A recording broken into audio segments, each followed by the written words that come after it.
que eu posso falar sobre as taras terem várias cores, as deidades terem várias cores, vários formatos, várias... Por que as deidades... Por que tem tantas, né? Por que são tantas formas? E alguns preconceitos que tem em torno disso também. Vamos ver bem como isso funciona.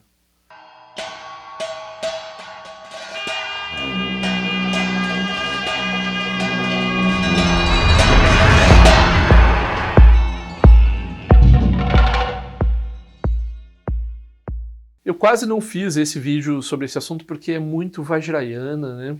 E eu acho que eu não posso... Por um lado, a gente pode cair numa coisa assim meio lojinha esotérica, dizer a tara verde é para cura, a tara branca é para longevidade, a tara vermelha é para incrementar a inteligência, porque elas têm um aspecto, um resultado mundano, né, um seed mundano, um poder mágico mundano, que é cultivado associadamente com a iluminação. Então todas elas, a prática de todas essas taras e todas as deidades genuínas e de linhagem correta, elas produzem a iluminação e elas, concomitantemente com isso, elas produzem, devido a aspirações, interdependências, elas produzem alguns resultados, algumas qualidades mundanas que são importantes para beneficiar os seres, né? Então, se a pessoa desenvolve essas qualidades e atinge esses resultados, ela é capaz de beneficiar os seres dessas formas, né? Então, esse é um dos motivos. O Vajrayana sempre tem essa integração com um aspecto temporal, mundano, de resolver perrengue, de produzir interdependência, né, uma coisa causal no mundo, e de olhar sem ponto fixo, sem alteração na própria realização. Então, a gente pede benefícios temporários e o benefício definitivo. E cada deidade tem várias qualidades, várias aspirações, vários benefícios temporários. Algumas têm intersecções, né? Então não quer dizer que é só dessa. Não. Todas elas produzem todos os benefícios em algum grau, mas devido a interdependências e características peculiares, algumas práticas produzem certas características com mais intensidade do que outras, né? Características, qualidades para benefício dos seres, né? Então esse é o objetivo da prática com deidade, né? É revelar essas qualidades em nós, qualidades temporárias.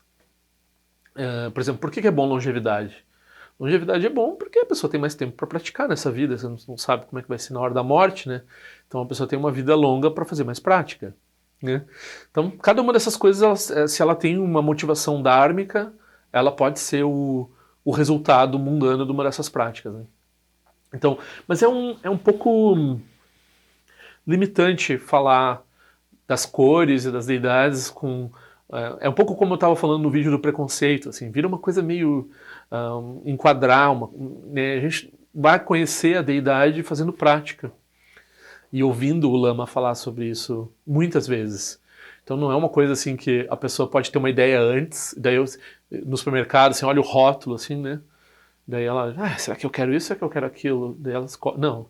Normalmente a pessoa, ela pode ter uma inspiração, assim, uma vontade de ter uma determinada prática e pedir, né? Então isso é uma coisa, uma interdependência que parte dela, né? Normalmente a pessoa se conecta com uma sangha, se conecta com um professor, e daí quando é oferecido ela está lá e ela participa, daí ela gerou interdependência, daí ela vai fazer essa prática, né? E o maior problema, né, não é uma coisa muito boa, mas é uma coisa que acontece na sangha moderna do budismo tibetano, não é só no Ocidente, mas no mundo todo, é que nós temos muitas práticas, nós recebemos muitas iniciações, nós acabamos não sabendo muito o que fazer, porque tem muita coisa para fazer. Então, claro, conversar com o Lama é essencial, ele vai dizer o que a gente deve focar, particularmente, né, o nondro. Quando a gente está começando é o nondro, ou antes ou pré-nondro, ou pré-pré-nondro. São 3 coisas possíveis para quem está começando, né? Mas, claro, no meio disso a pessoa recebe uma iniciação de Tara, ela pode adicionar a prática de Tara, se ela tiver um tempo, uma conexão, ou ela faz com a comunidade, né? A maioria das sanghas tibetanas tem uma prática de Tara, então, E daí elas não estão ligadas, é curioso, elas estão ligadas a uma linhagem, todas as práticas estão ligadas a uma linhagem, mas não é essa linhagem estritamente essas linhagens ou tradições que a gente fala, assim, Nyingma, Cádio, Sakya, elas estão ligadas a um professor que revelou essas práticas. Esse professor ele pode ter um desses vínculos ou vários desses vínculos, e essa prática fica incerta, fica difícil de analisar ou saber de que tradição é uma prática. Ela é feita naquele centro, então deve ser daquela tradição, fica uma coisa assim. Mas elas têm linhagens específicas, na própria prática vai dizer, vem do fulano, do beltrano, do ciclano. Quando recebe a iniciação também vai dizendo assim, ela vem do ciclano, do beltrano, para você. Agora o bastão foi passado para você, agora você tem que praticar isso aqui até revelar as qualidades, porque senão essa linhagem vai morrer. Então você vai dar um jeito de ser que nem essa fila de seres excelentes que está passando essa prática, né? Então, mais ou menos um pouco isso, assim. E daí, não tem só tara de 3 cores, né? Tem tara de tudo, de um monte de cores. É que a prática mais comum que tem de tara é a tara verde. Então, a tara verde é feita por quase todas as sanghas tibetanas, tem uma prática de tara verde. Aí, as outras taras, a tara branca, a tara vermelha, as outras taras, elas surgem porque alguns professores têm conexão com elas e eles resolvem que vão divulgar essas práticas porque eles têm sinais de que vai trazer benefício, eles têm algum indício de que aquilo tem uma conexão com eles e com os tempos e com aqueles que eles querem ajudar, né? Então a prática está ligada a essa coisa, a questão de comunidade. A mandala que é a mandala de deidades, a mandala que é a sangha que pratica, a mandala que é a estrutura que se forma para aquela prática acontecer e assim por diante, né? Então dá para falar 1000 coisas sobre mandala e sobre como a prática se coloca. Então o recado é basicamente esse. Não ter uma atitude muito da lojinha do centro de Dharma, que vai ter que vender para pessoas que são conectadas, não são conectadas, e a gente vai dizer assim, então isso aqui é para isso aqui é para aquilo, é meio assim, incenso para dinheiro, incenso para não sei o quê. Às vezes tem isso mesmo dentro de lojinhas de Dharma, porque não tem outro jeito de comunicar com o visitante que vai vir e tal, etc, né? Mas se você está querendo praticar o Dharma, você está indo um pouco além disso, né? Então não é uma visão estereotipada das deidades e das práticas. As práticas todas buscam iluminação, todas elas são capazes de produzir, as autênticas são capazes de produzir iluminação, se elas vêm de uma linhagem autêntica, daí você vai verificando e assim por diante. E os resultados das aspirações específicas daquele Buda, quando ele era um Bodhisattva e estava praticando, e as interdependências que existem com os contextos dos implementos e das características específicas de uma prática, né? Então elas todas têm uma natureza do definitivo e uma natureza relativa que está ligada, por um lado, ao que nós precisamos, por outro lado, ao que nós podemos oferecer.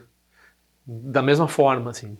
Então o que nós vamos resolver em nós mesmos é o que nós vamos ser capazes de oferecer aos outros, né? Então essas qualidades que a gente vai expressar, elas têm certas características. Mas não é muito simples, assim, é cura, não sei o que. Não, isso não é bem assim.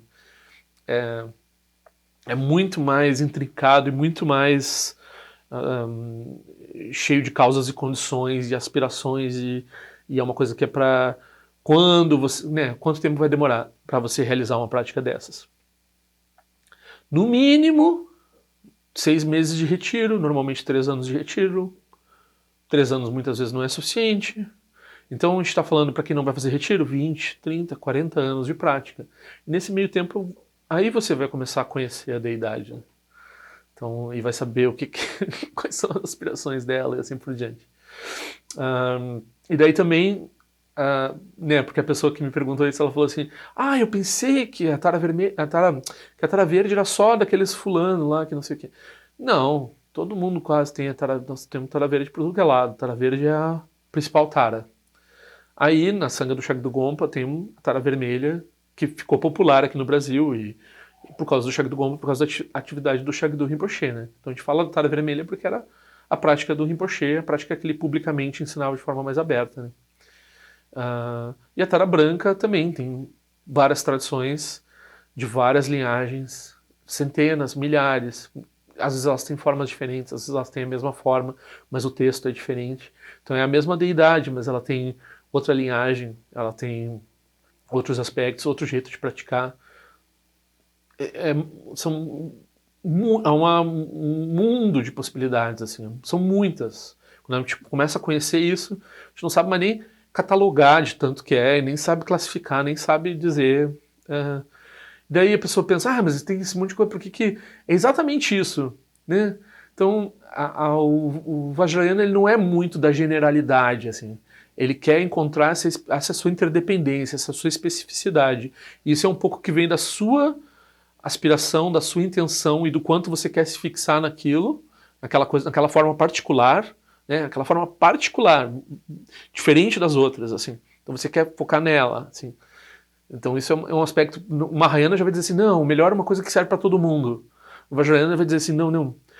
Se você está sentindo que você tem uma coisa com isso aqui, então é uma coisa assim meio de filme cult, assim, né? Então, e de banda de rock, assim, que ninguém conhece. Então a pessoa fica vendo, assim, se a outra pessoa também conhece a banda lá, sei lá, Blue Oyster Cult. Aí, então a gente tem uma coisa em comum aqui, ó. Uma banda que ninguém mais fala nada. Tem aquele quadro do Saturday Night Live sobre essa banda, né? Que engraçado. Então o Vajrayana trabalha nisso, trabalha nesse grau de especificidade. E é porque a gente tem um apego à generalidade. Então é por isso que o Vajrayana vai trabalhar com esse aspecto de especificidade, que tem muito mais a ver com interdependência, que tem um aspecto de gerar hábitos mais poderosos, assim, porque os hábitos gerais, eles são dissipados muito facilmente. Os hábitos gerais são abusados pelas pessoas, e daí você chega na outra vida, o hábito geral, a cultura destruiu o hábito geral, você não encontra o Dharma. Agora, se você gera um hábito específico, que as pessoas estão carregando aquilo com muito cuidado, muito forma escondida, aquele hábito específico, quando ele encontra a si mesmo na outra vida, aí tem uma...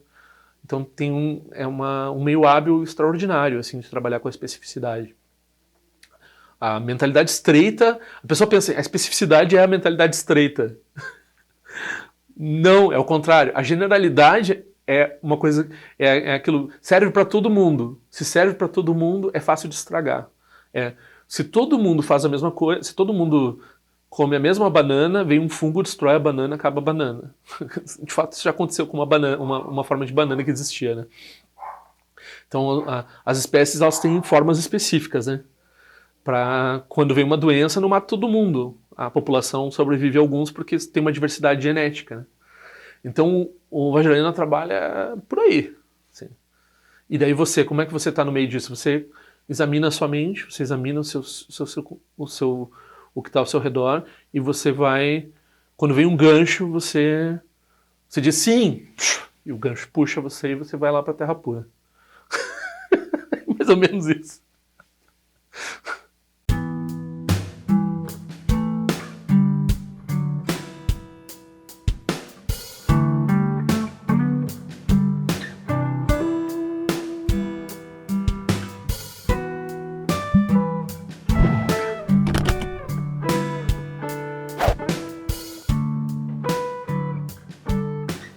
Ei, não esquece de se inscrever no meu canal, é importante para mim. Clica na sinetinha para receber a notificação e se quiser se inscreve no meu boletim informativo onde eu informo o que eu ando fazendo, o que eu ando pensando. Também para contribuir de alguma forma com esse canal, esse é o endereço. Eu espero que em breve nós nos vejamos na prática do Dharma.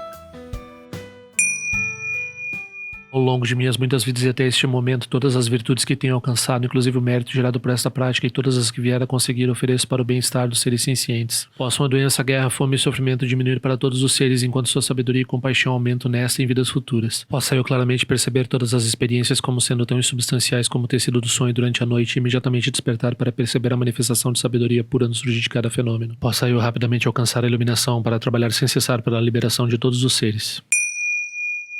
Nirawe Korajinga Sompano Neoma Lundi Quenetirezi uma Tenjinja Soiza Pekaja Produtendioti. Om Sochi, Diamante Penendira Sawa, Concha dos Zeus Etai Bai Médio no Jutru Piamani Jogi Sasunda do Tendioti. Time Quene Pema Sambal Sasora Gente no Pai Garde Anjo Jugu do Pecu Coisa Destintas em Dashinjo. Jigmeto Jutru Panangue um Achatungo do Pateno Muyeng com Pamalora Sanelundo Tileta do Tendioti. Pemejason Pemerizu Je Pemetan Latico Zizuan Pemonte de Droma de Soji no Nibe Melunde do Joji. Nenjon Enetim Potem Paiuri Nebadan Basi Pechambundan Conseja Sentendioti. Que são Sandiego Rinpoche do condado de Wajimbo Jabartia com seu tutor da poça só Debson Chinji Lapto Sushi não se mueve de chuva dançam balão de do Pachangelo uma rumba zaguru pema cd rum que loja som de loite alien sa som de papel do jusho sung não guarda miral do sungele show